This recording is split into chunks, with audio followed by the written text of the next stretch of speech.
Welcome to a tertiary world. I'm reading you some memories that arose when I walked down Grattan Street. Grattan is the 6th of 7 east-west streets. Its colour is indigo, and this is the first memory. Its colour is red. Walking down Grattan Street in the 60s was like entering a wonderful dream. Noble European trees lined each pavement, heavily laden with glossy dark green leaves, all moving as one, with the prevailing winds blowing straight down the street from the west. In my first year at Melbourne University, I used to walk all the way down Swanson Street and around to the Grattan Street entrance, just so I could walk past the first university buildings, dating from 1854. They seemed older and grander than any other building I'd seen in Melbourne, and I loved sitting in the forecourt in the early evening, listening to the birds preparing for night. One late afternoon, many years later, I somehow found myself in a forecourt again. It seemed natural to sit down on the same bench. Just then, a stooping, middle-aged man walked past me and stopped. I looked up and we simultaneously recognised each other. "Mr. Frank," I blurted. "Dom, you little bastard," he said, beaming. Mr. Frank had been my sports teacher in my first 3 years of high school. As I grew older, we lost touch. He sat down on the bench next to me and told me with a sigh, "I'm retraining," as if anxious to explain his presence in such surroundings. I told him I was teaching in another university, and he grunted in disdain. He seemed much older and more tired than I imagined he would be at this point in his life.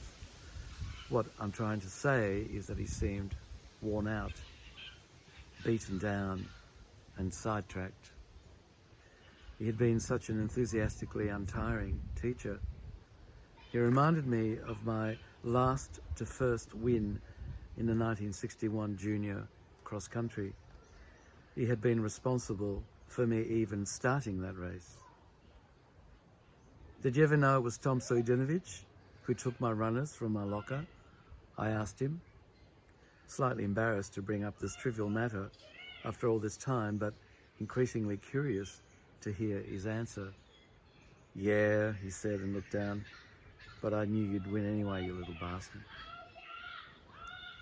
I had gone to him close to tears just as the race was about to start because someone had broken into my locker and had stolen my runners. He had looked hard into my panicked eyes and said firmly, with absolutely no emotion in his voice, "You don't need the shoes to win the race." I looked back at him in shock and disbelief. He wasn't going to do anything about this, and he was goading me as well. But then I realised, what could he do? What could anyone do? I'd won some of the warm-up races, and the usual bunch had obviously set me up. "Are you going to run or what? Or are you going to let those little bastards win? They're making a fool of you," he added with a bitter laugh. Another teacher had already given the starting signal with the bright ringing of a bell, and hundreds of boys had begun to disappear behind the trees and over the crest of the hill beyond Dendy Street. "Well," he said angrily, "what are you going to do, dickhead?" I turned and ran. I literally ran for my life. Running in bare feet felt like flying. I made one simple rule for myself: don't let anyone you've passed overtake you. I was on fire. My ears burned from the anger erupting inside my young soul. I leapt over the last fence as the leader, an angelic boy named Graham Atkinson, collapsed under it. I remember his sheepish smile as he lay on his back, exhausted, looking at me, suspended over him, as I flew on past the fence and up the hill, eyes burning with purpose. I collapsed face down on the grass outside the sheds. This grass smells sweet, very sweet. Mr. Frank came round from the other side of the pavilion to see if anyone had arrived, He began to laugh and yell into my neck, bending right down over me. "You little wog, you little beauty." He was yelling so loudly I had to turn over and sit up. Now he called out to the other teacher without taking his eyes off me. "You won't believe this, Mr. Lyle. Come and have a look, it's coming first." Now, at the beginning of a fine autumn evening, 18 years later, Mr. Frank was sitting next to me in the courtyard of Melbourne University. He smelled faintly of stale beer and sweat. "Those were the days, eh, Dom?" he said, as he stood up with difficulty. "Same old bloody knee," he said, pointing down. "I've got to catch the tram, but you keep going, all right? Whatever you're doing, keep going." He smiled sadly and without another word started to walk towards the tram stop on the corner. Then suddenly stopping, he turned and said, "Yeah, I knew about Tom." A big smile crumpled his face. "It worked though, didn't it?" he said with a little wink. Then he was gone, leaving the afterglow of his smiling face hanging in the evening air. Yeah, it worked, Mr. Frank. And not for the last time either. I watched the sky get darker and darker, thinking, there goes Mr. Frank, the best educator I ever had.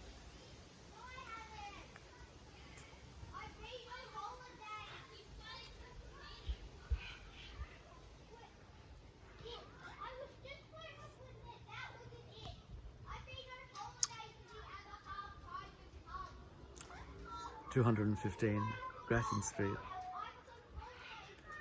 This little building located at 215 Grattan Street is over 40 years old, but it looks as though it was designed yesterday. Between classes, I used to walk through the university grounds to Grattan Street just to look at it. The architectural firm that designed it had their offices in here, but it feels as though it's been empty for years. I don't understand it. It's such a peacefully measured building, a little oasis in the midst of all the surrounding, overreaching buildings that scream out for attention, and yet it's always empty. Perhaps that's it. It's invisible to contemporary eyes, and only those of us who have known it since the 60s can see it. Perhaps its inhabitants, in order to maintain the building's discreet presence, have rendered themselves invisible as well. Much of the world must be invisible to contemporary eyes.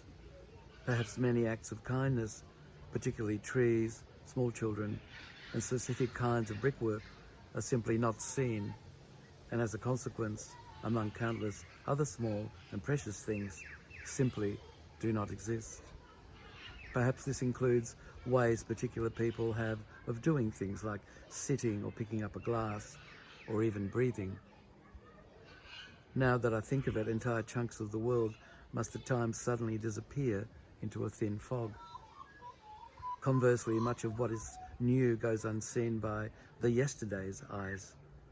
This means mine as well. What am I missing?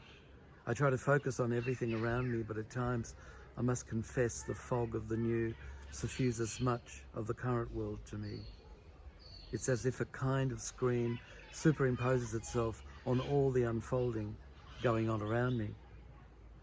It can simply be too difficult to acknowledge the fine details of the alienness that relentlessly continues to descend upon us in regular waves. Its appearance sounds just like a wave's thudding beat, or perhaps like a marching drum. Those of us that are able and willing to make friends with this foggy mist seem to be wholly taken up with the constant negotiation of its never-ending demands. Those of us that cannot strike up such friendships must journey back in time, carefully retracing our steps in the vain hope that we might, at some point, find the clue that will get us back through to the now we are currently missing. Being prepared to look very hard and long into the seemingly invisible always increases one's chances.